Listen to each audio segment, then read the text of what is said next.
Okay, that's on. That's definitely on. Got that cleared up. That's good. I didn't even test it. But thank you for testing it. No problem. See if that's on. Yeah, good. And then I'll introduce you. Okay. Good.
Holiday weekend, so.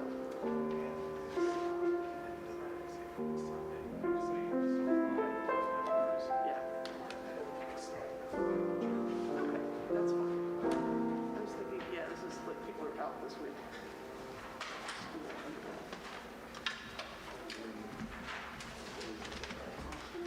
Not yet, not yet.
Good morning. My name is Nora Mulligan, and I am your worship associate this morning.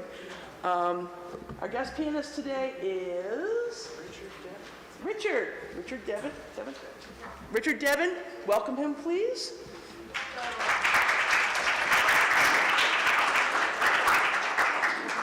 Now please rise in body or spirit and join us in singing hymn number 1002, Comfort Me, in the Teal hymnal.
Good morning. My name is Susie Dugas, and I'm a member of the Board of Trustees of the Unitarian Universalist Congregation of the Hudson Valley.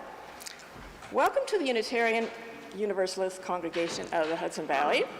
Whether you've been in this congregation a decade or more, or this is your first time visiting, we welcome you. Whatever your faith and traditions of your past, we welcome you. Whatever your theological stance, we welcome you. Whoever you are and whomever you love, we welcome you. Whatever your heritage, we welcome you. We respectfully acknowledge the territory on which our church building sits as the ancestral homes of the Musqueam, Lenape, and Wappinger people. I've got a couple of announcements. Let's see. The membership committee thanks Hospitality Team 1 for their excellent service for the month of February. Team 2 will begin their service on March 5th. Check your emails from the co-leaders of Team 2, Betsy Tomick and Jenny Stillman, and they will have a link to the volunteer spreadsheet for the team volunteers to sign up for duties. Also, please mark your calendar for our return of game night, yay, on Saturday, March 11th. This is an all-family event that is loads of fun, 5:30 to 9, including a potluck dinner. We also have an extra board meeting this month. It's this Wednesday at 7 o'clock? 7:15. So for the most up-to-date information on these topics and others, please refer to our weekly e-newsletter and check our website frequently. And please join us for conversation after the service. If you're present in the sanctuary, please come to the fellowship hall. If you're watching live stream, the link for our Zoom coffee hour can be found in this Saturday's reminder in your email. If you're just recently joining us and would like to receive our weekly e-news, please email us at uucroton@gmail.com with your name, and we will make sure you are added to our e-news list. And please remember to silence your phones at this time. Once again, we welcome you to the Unitarian Universalist Congregation of the Hudson Valley. Thank you so much, Susie. Good morning. Good morning. Unitarian Universalism is a wisdom-seeking tradition.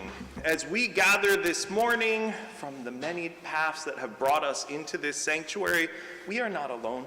From Augusta, Maine to Manila in the Philippines, from Dublin, Ireland to St. Petersburg, Florida, there are folks gathering in pursuit of wisdom, exploring how together we can make a world where we see the inherent worth and dignity of every person, and in the words of the poet Lorraine Hainsbury, with feeling heart, respond to the miseries of this world. With feeling heart. Today, we will ring our bell, as we do every Sunday, 8 times for the 8 ethical principles that orient our tradition, moving from the worth and dignity of every person to the pursuit of beloved community. I now invite the children of our congregation to join the wonderful Linda Karen-Nicholas in the bell tower as we ring our bell 8 times for our 8 ethical principles.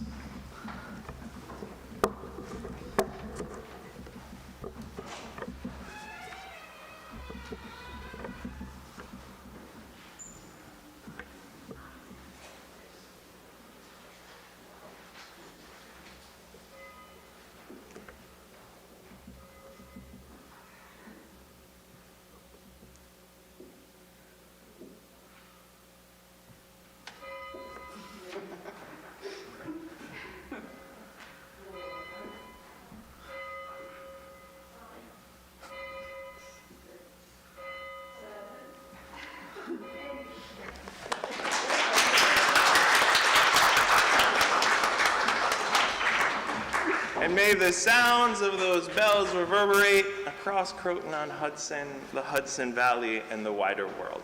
May it be so.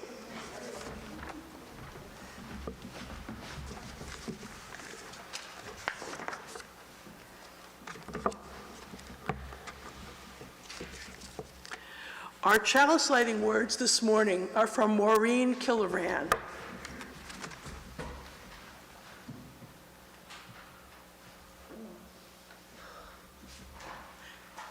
As the kindling of this chalice calls us to community, let there be light. As the flame of this chalice reminds us of our values, let there be light. As the glow of this chalice encourages us to hope, let there be light, let there be light. Now please join me in saying our unison affirmation. The words are in your order of service. Inspired by love, our mission is to seek our true nature, connect deeply and openly, and act for justice.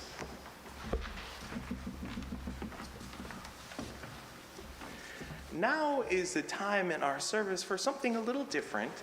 It's a ceremony of rededication and a ceremony of candle lighting. Few of you may have received a copy of this poster as you entered the sanctuary this morning. If you did, could you wave it? We're going in a time machine. Suddenly, it is 1963 in Croton-on-Hudson. 1963, President Kennedy is still alive. There is a moment of possibility in this country. In the South, Martin Luther King Jr. is the public figurehead for a movement that's involving tens of thousands of people who are just tired of the structures of our society. As James Baldwin said, America at the time is the loneliest country in the world. People are so alienated. There are actual laws and structures physically separating people based on race. There is a movement for deep transformation. And there is a poet who lives in this community. Her name's Lorraine Hainsbury. She moved from New York City to Croton-on-Hudson maybe 2 or 3 years before 1963. She was a new resident, new to the town. She'd been shaped for years by the Greenwich Village art scene. She would later write, "I was born black and female on the south side of Chicago." And from that vantage point, she encountered an America that she found to be deeply sick. And she wrote plays and poems and poetry to try to use art to get to the truth of our time, to diagnose what she saw as the social illness that was separating us. And one of the things she came to again and again was this conviction that yes, everything that's evil about this time is true, and yes, everything that is good and beautiful is possible also. When she was barely 34, she started to think about how in her new town, in this local community, she could meet individuals to tie this community, Croton-on-Hudson, to the wider movement for freedom. The wider movement for freedom that was unfolding across this country. And shortly after the NAACP secretary in Mississippi, Medgar Evers, was assassinated by KKK members, she thought, we're going to do something in Croton-on-Hudson. And not surprisingly, she was in an interracial marriage. Her husband was Jewish. She had a beautiful and multifold life. She also was quietly at the time, because of the strictures, bisexual. But she had a connection to the Jewish community here in Croton-on-Hudson at Temple Israel. And that spring in 1963, she organized a fundraiser at that congregation.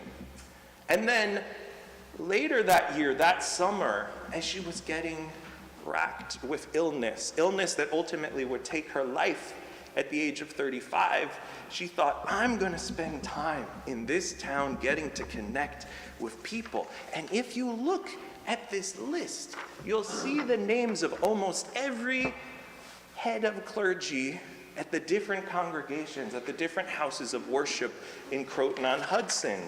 You'll notice that the Monsignor at Holy Name of Mary in Croton was one of the sponsors for a fundraiser that she organized, a concert fundraiser that June. You'll notice the head of Our Savior Lutheran Church. You'll notice the head of the Methodist Church in Croton Village. You'll notice the head of the Ethical Culture Society in Northern Westchester, the humanist religious tradition.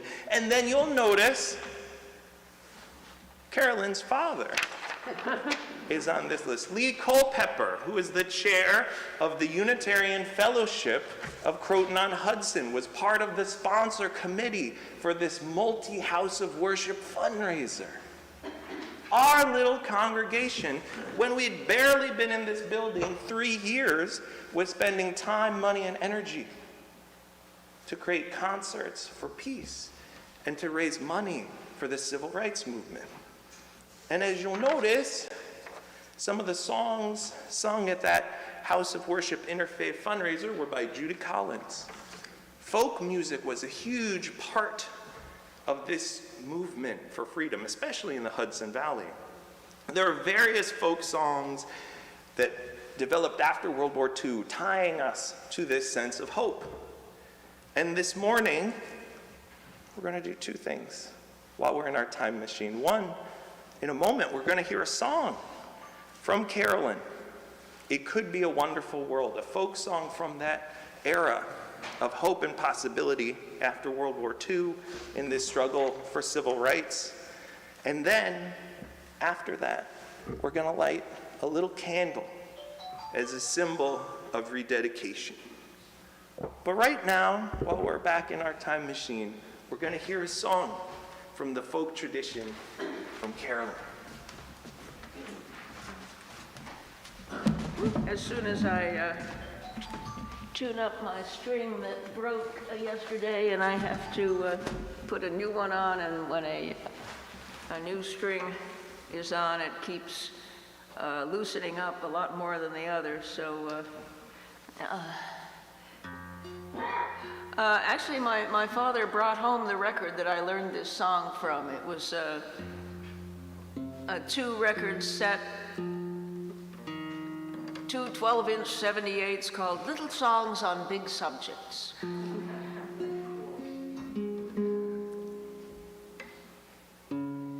Oh, God. And I think he was rather sorry because I played it so much. It was almost as bad as playing Roy Rogers singing Rudolph the Red-Nosed Reindeer on a 10-inch 78 that I did over and over again.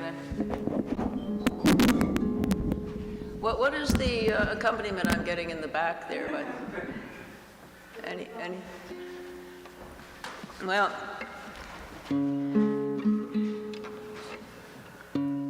we'll compete with this string and that noise in the back by joining in on the chorus here.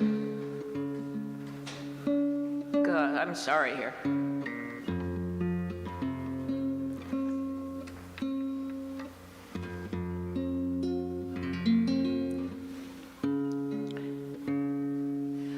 Okay, sing loud and we'll compete with the guitar. If we could consider each other a neighbor, a friend, or a brother, it could be a wonderful, wonderful world. It could be a wonderful world. It could be a wonderful world. If each little kid had enough food each day, if all working folks had enough time to play, if each homeless soul had a good place to stay, it could be a wonderful world. It could be a wonderful world. If we could consider each other a neighbor, a friend, or a brother, it could be a wonderful, wonderful world. It could be a wonderful world.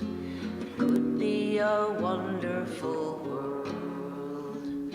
If there were no poor and the rich were content, if strangers were welcome wherever they went, if each of us knew what true brotherhood meant, it could be a wonderful world. It could be a wonderful world. If we could consider each other a neighbor, a friend, or a brother, it could be a wonderful, wonderful world. It could be a wonderful world. It could be a wonderful world. Thank you.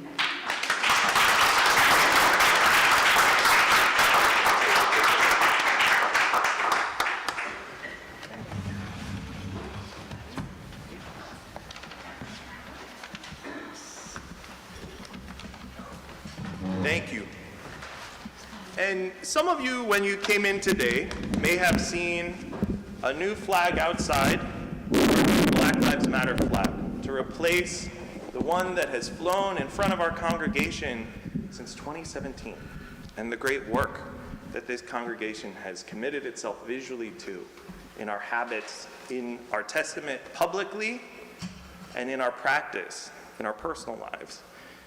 And we will hold on to this flag as a symbol of the work this congregation has done for so long.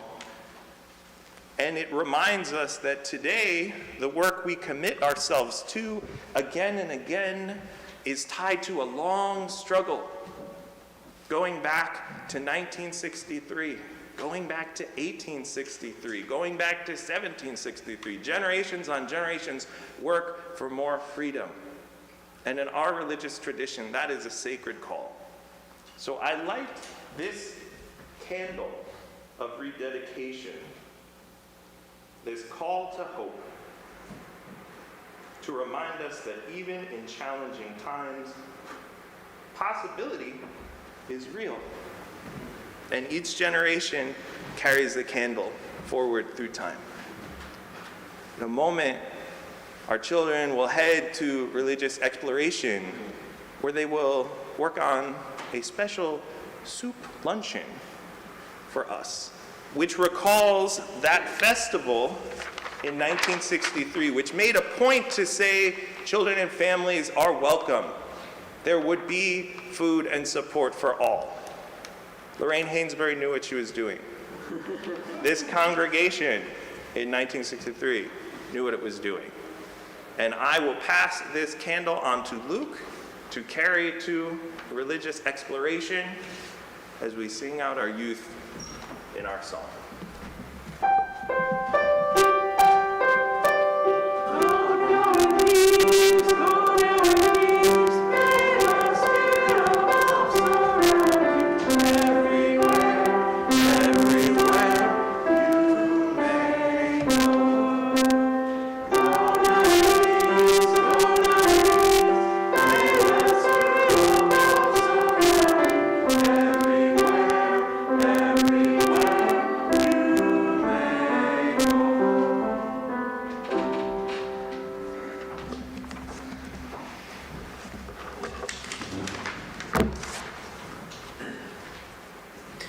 Our reading this morning is Ordinary and Profound by Lorraine Hansberry from The Playwright at Work.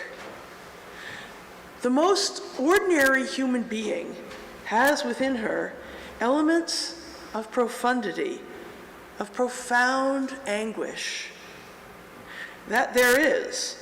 You don't have to go to the kings and queens of the earth for profundity.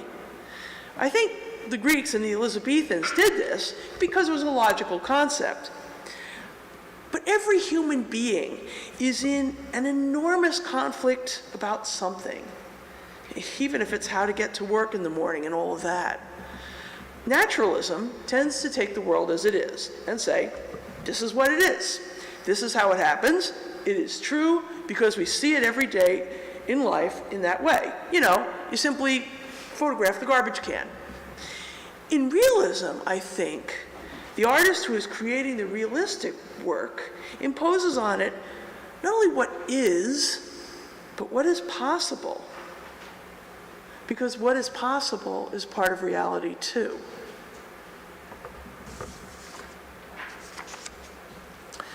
Let us now bear witness to the joys and sorrows we experienced in our community.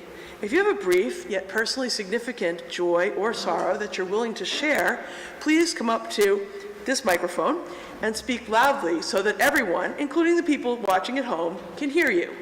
If you would just prefer to only have a candle lit without speaking, please just stand and I will light a candle for you. I'm going to start. I'm lighting a candle of joy for the 2 weeks that I spent with my daughter, my daughter-in-law, and my beautiful little granddaughter, Marielle.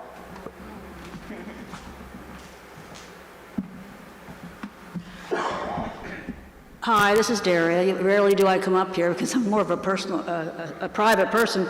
But I went last night to the Laramie project, the play here, and I was sort of, well, you know, it's a sad, very sad subject about a young homosexual man that was tortured and killed in Laramie, Wyoming.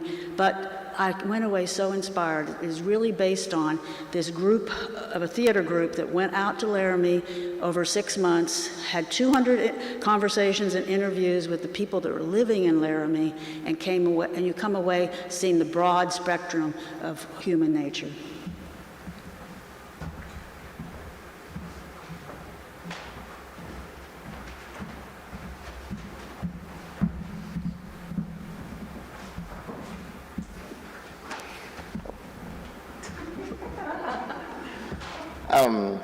My dad is currently stuck in a Armenian COVID hospital, and he seems to be doing okay, but has very limited communication access, so I'm hoping that ends well.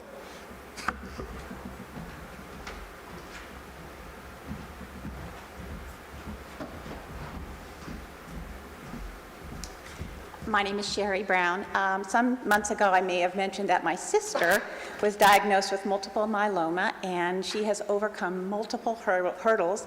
But tomorrow, she will be at Duke University receiving a huge dose of chemo that's kind of, I call it shutting her down. And the next day, she will be infused with her own clean stem cells from her own body. So please keep Deb in your thoughts and prayers.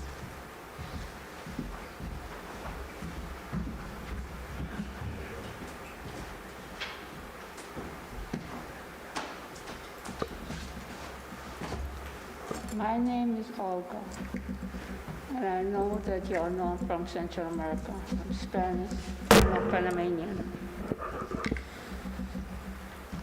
And I just want to say that I'm going to talk about the adversary. I'm going to talk about a child, and I'm going to talk about a couple. It might seem like she's going to be up here all day, but no. Sometime in life, we come to a point where we have to make a decision, whether good or bad. And it's up to us to do it, not to procrastinate and wait for later and just put it off. A child is a young child, and sometimes he wants to be who he wants to be, but we as parents, we think we should guide him the way he's supposed to be. He does that for a child, but the Lord above, he does that for us. So just don't give in to what you think is right. Ask him if this is what he wants you to do, that's right. And from there, you will see a different picture. Just wait. Don't be in a hurry to do nothing. Nothing. We come here, and one day we're going to go. So just take time and find out what it is we are here, what purpose do we serve being here. That when we go up there, and he tell us to welcome my child, and he wants you to come with the truth. Maybe you was living a lie in the hurt, but he wants you to come with the truth. So then you come to him, and you have to come to him in truth, because he's a true God. He does not play. He does not like foolishness. And he will not take no foolishness from us, whether we are alive or dead.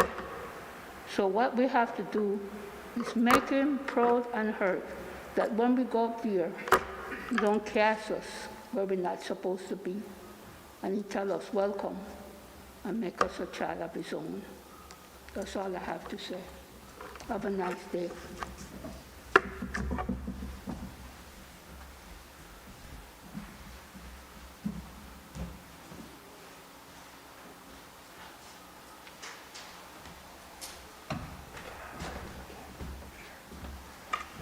I just want to lift up in memory John Manglos, who is a really kind Unitarian Universalist. He was a Catholic turned Buddhist on Staten Island, and I had the gift of being with his family for a life memorial this past week.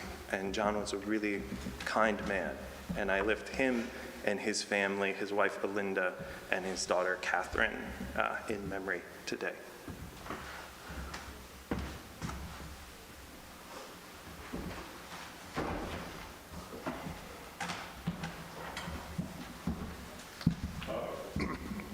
Jimmy Carter was in my mind.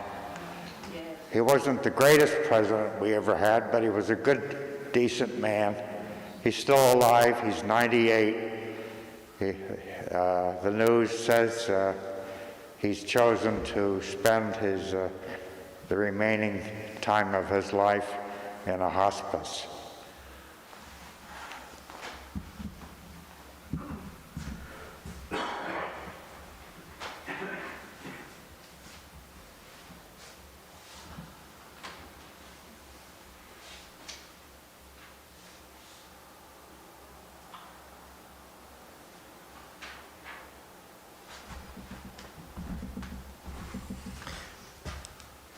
We also acknowledge all the unspoken joys and sorrows held within the sanctuary of our hearts, and all those people who have yet to find a spiritual home where they can share their joys and sorrows.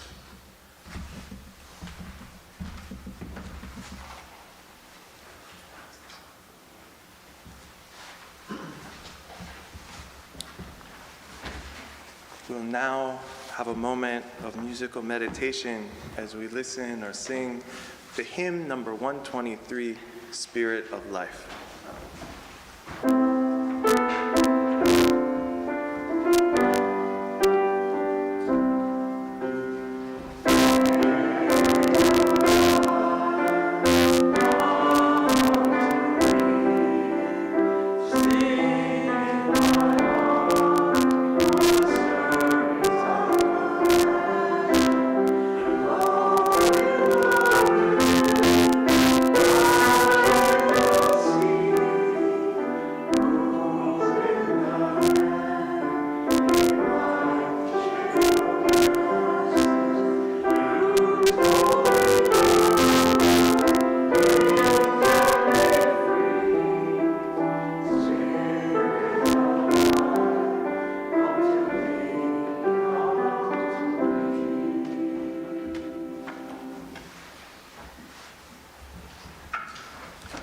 Now is the time in our service for a moment of reflection, pause, prayer, meditation. After our reflection, I invite you into a moment of silence. After that moment of silence, we will sing hymn 108, My Life Flows On in Endless Song. But in this moment, let us take a breath and be together.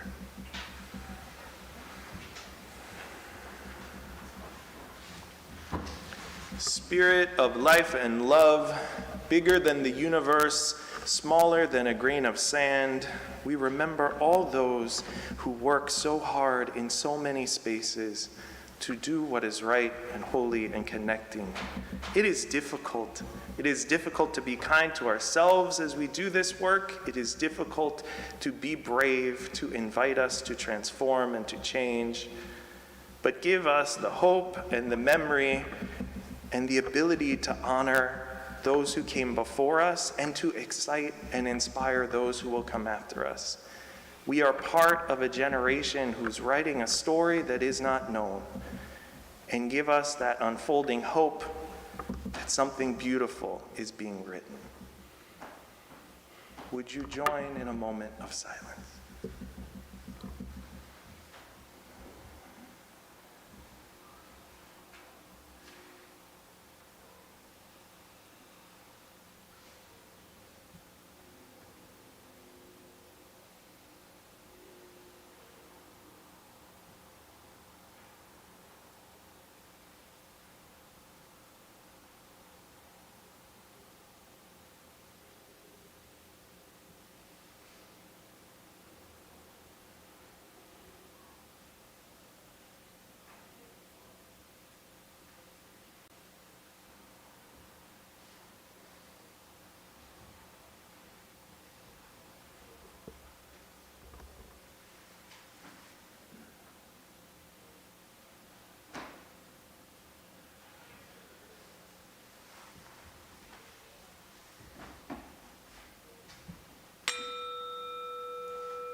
What a beautiful hymn. Want to lift up again what Nora just read. Ordinary and profound. The most ordinary human being has within her elements of profundity, of profound anguish. That there is, you don't have to go to the kings and queens of the earth for profundity. I think the Greeks and Elizabethans did this because it was a logical concept. But every human being is in an enormous conflict about something, even if it is how to get to work in the morning and all of that. And that last line, I think the artist who is creating the realistic work imposes on it not only what is, but what is possible. Because what is possible is part of reality too. Lorraine Hainsbury actually is one reason I am at Croton-on-Hudson, which is a story I'll tell you, which was last spring when I was in discernment about different congregations to explore part-time ministry with. I encountered Croton-on-Hudson because of the wonderful work of a member of this congregation, who I will name, Betsy Atomic, introduced me initially. But then in discernment that spring, I was exploring. And then I started to read a biography of Lorraine Hainsbury. And one of my first encounters with this congregation outside of that personal relationship was reading about our congregation's involvement in that 1963 interfaith work, that interfaith fundraiser. And so that was my first encounter with you outside of this personal relationship. So Lorraine played a role in me getting to meet you today. It was seen as a little push. In the Unitarian Universalist tradition, we affirm that coincidences like that, those little ordinary moments of connection, of deepening, those are profound and sacred. We affirm that wisdom and goodness can be found through many spiritual quests, communal and individual. You see that going back in the hymn books we used in the last century, which drew from ancient scripture and occasionally modern poems. Because there's something profound in the ordinary, in the everyday. And your individual spiritual quests may lead to varied attentive habits, nightly devotions and reading ancient texts for wisdom, slow walks in the morning sun, consistent and persistent volunteering at overnight shelters or food pantries, calling a friend, a daughter, a coworker to check in. Speaking up or calling others in when you hear bigoted comments or sexist comments, creating and performing music, listening to a family member sob late at night. Those are all ordinary, but they're so profound because they're part of our quest for transformation, connection, goodness, and love. Gathering weekly in a community of spiritual seekers, lighting a chalice, connecting ourselves to communities around the world, singing songs, hearing from voices from the recent days and far ago past. We are an interfaith tradition and we draw on many teachings and see many paths to goodness. But how do we honor them? Our Sunday worship structure, while adapted, draws on the tradition of both worship in the Jewish synagogues and in ancient Christian liturgy. Reverend John Burens, the former president of our association, says, at its root, our Sunday worship pattern, the deepest source, he says, is Jewish liturgy, prayer, psalm, Torah, psalm, selections from the prophets, a reflection, a sermon, prayer, psalm, blessing. And the psalms are ancient songs. So this connection between singing and the sacred, between poetry and prayer, between attentive gathering, comes from ancient roots. And Reverend James Ford, who is a Unitarian Universalist minister in Los Angeles and also a Zen monk, has written of the inflections of the Protestant Christian heritage on our Sunday gatherings. For instance, we worship on a Sunday morning. And that style is based on the older traditions of Roman Catholicism and Orthodoxy. And Reverend Jones says this rough structure, Reverend Ford says this rough structure recalls that our tradition, even as we develop in different ways, are tied to older patterns. And that at its root, in traditional Protestant Orthodoxy, the purpose of a worship service is to hear the sacred word.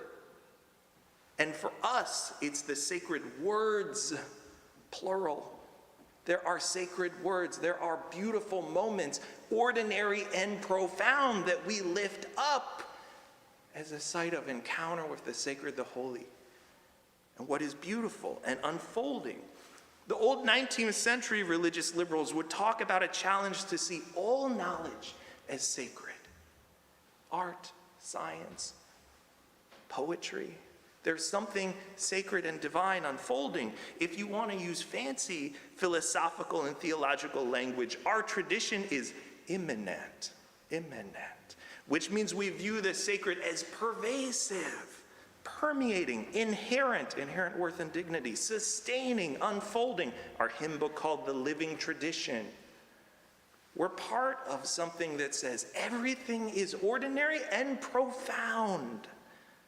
What is sacred and holy is not outside of what is. And sometimes that can seem confusing. There was an English Unitarian in an essay on labor rights in Unitarian churches in the 19th century in England. And in this mining community, one of the members of the Unitarian church said that he appreciated the variety of speakers who sometimes would be Methodist, traveling Methodist pastors, and sometimes would be labor organizers, and sometimes would be secular activists. He was often confused by the variety of speakers, but he saw that that variety was why he kept coming, because there was a sacred message behind each word. And in our tradition, in the last 100 years, more and more we build on this idea of the living tradition and what Reverend Dr. Howard Thurman called looking to the growing edge. And the growing edge leads us to look for religious answers and insights all around us.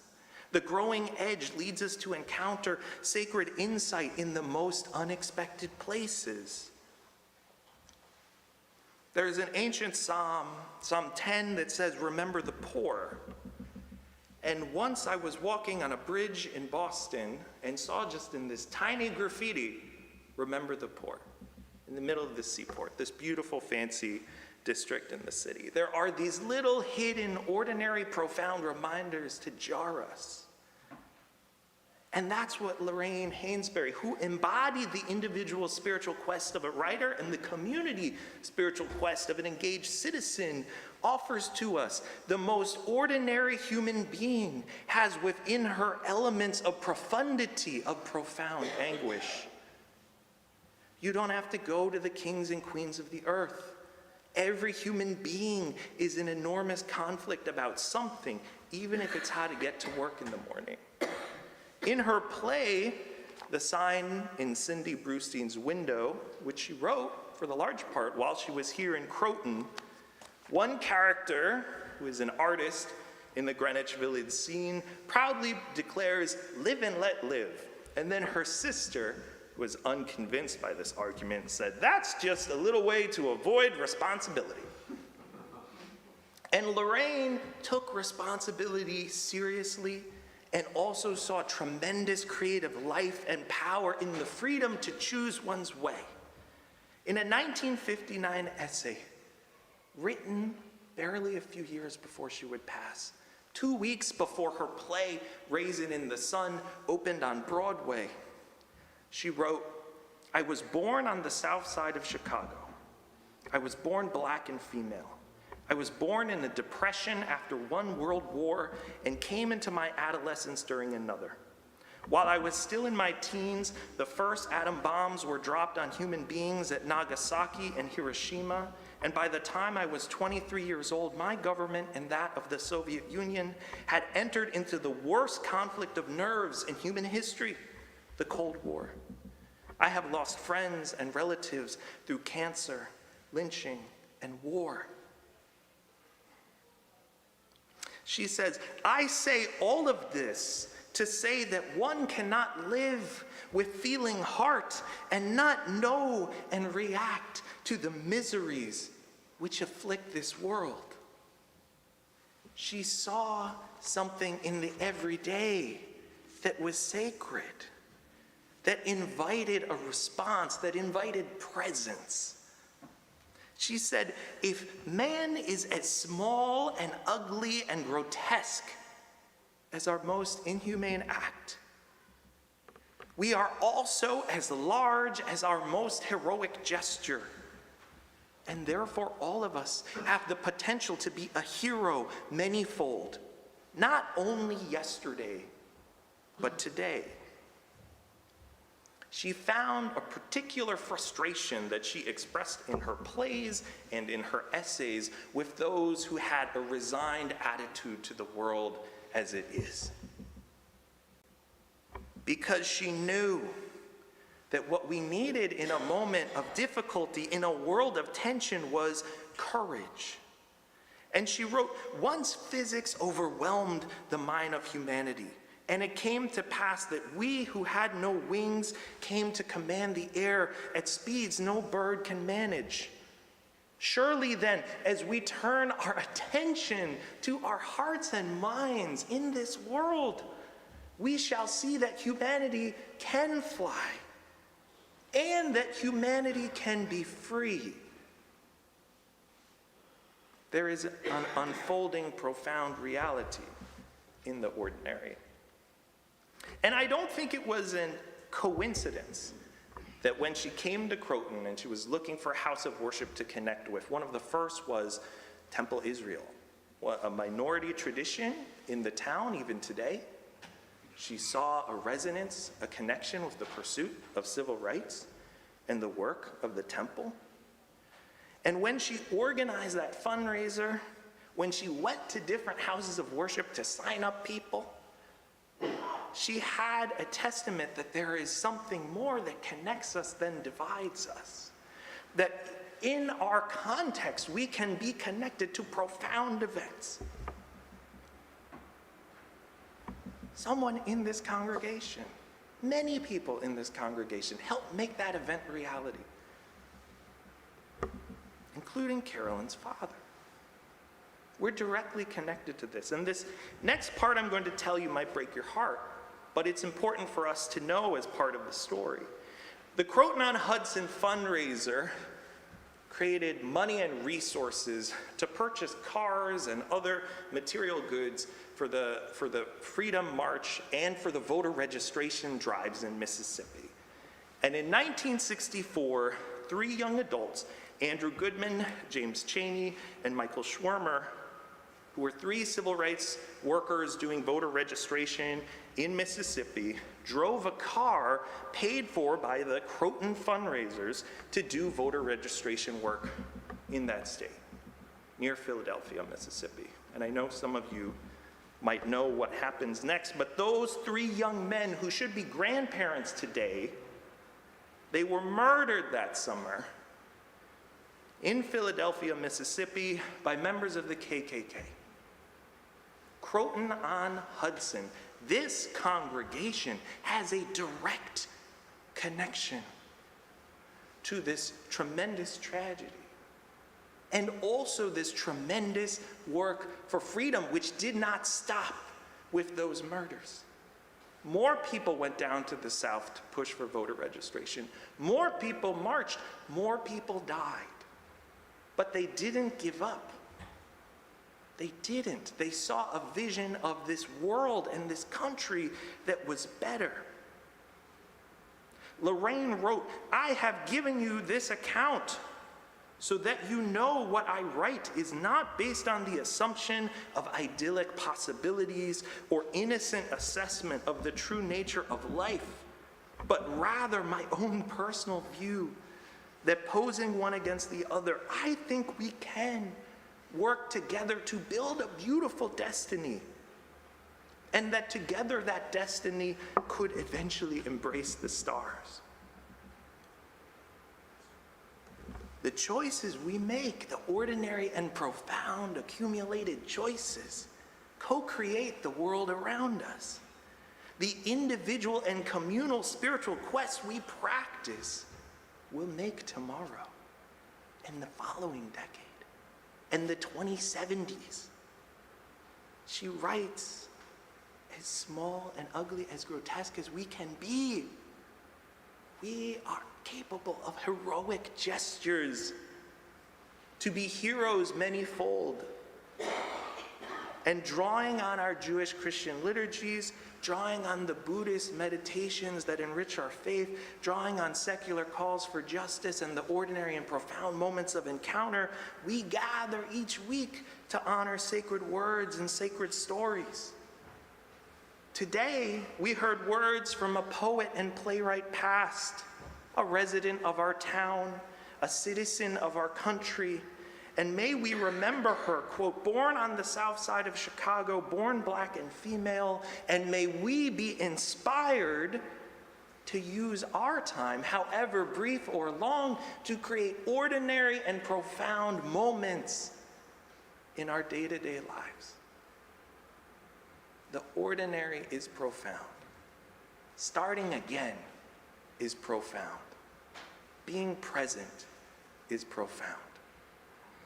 And we don't know where the story goes next, but we inherit what we have heard and we bring it forward. And may we bring it forward to love and justice and hope. May it be so.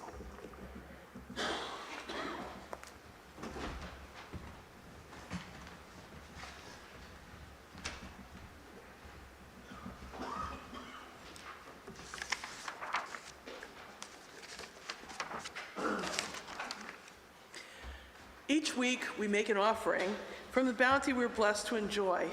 We do this in a spirit of love and generosity, aware that we've benefited from those who have gone before, those who in their turn gave generously. Our offering goes to support the work of love and justice undertaken by this community. Today's offering will also be shared with Midnight Run. Midnight Run is a volunteer organization dedicated to finding common ground between the housed and the homeless in New York, in the New York metro area. For more information, please see our newsletter or visit the website midnightrun.org. Please refer to our e-newsletter or website for more information. You can make your donation in several ways. If present in the sanctuary, you can give cash or a check in the offering plate as it comes by. You may also scan the QR code in your order of service. From your homes, you can make your donation via credit card or PayPal using the links provided in the e-newsletter. Please remember to give a little extra to compensate for the 3% surcharge. Or, if you prefer, you can always mail us a check. The offering will now be given and gratefully received.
Please join me in the dedication of the offering. The words are in your order of service. May these gifts and the work of our hands and hearts give power to all we stand for as a community of faith.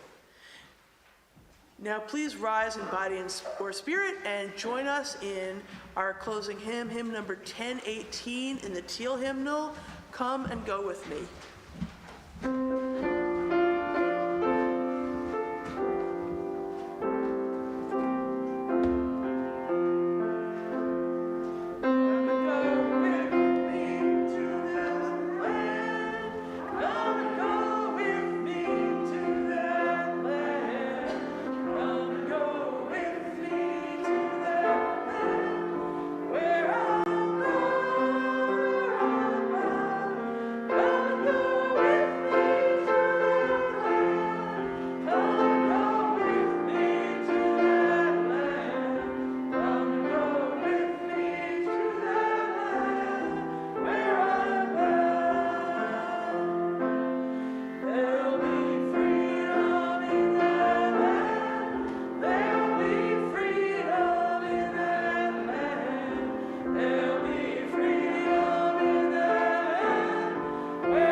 Please join me in extinguishing the chalice.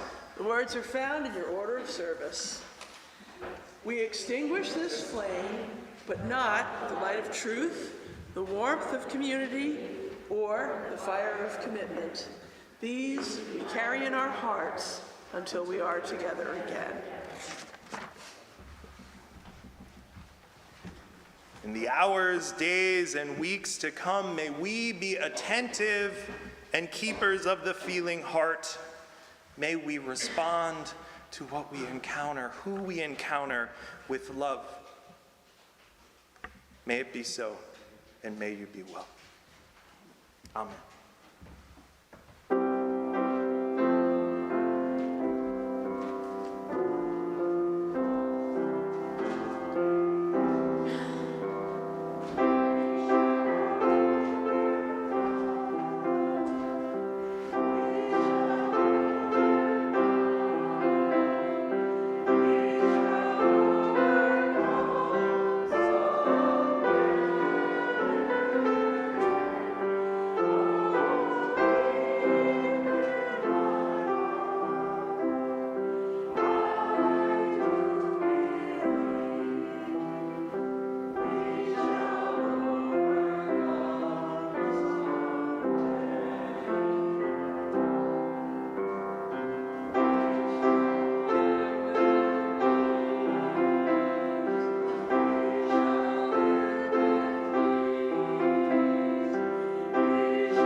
Don't worry, I'll come on.